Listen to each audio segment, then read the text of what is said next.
ఇక తీరేను కష్టాలు సుబ్రహ్మణ్య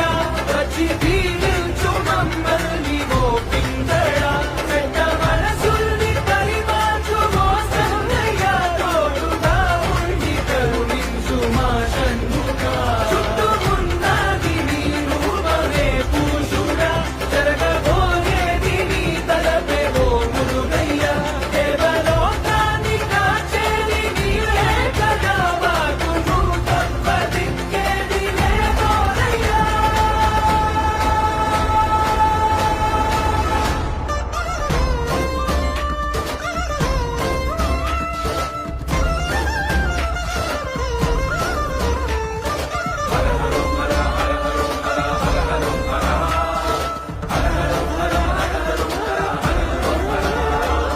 చల్లన్ని పాలెన్న పోసెద చక్కన్ని పూమాల వేసెద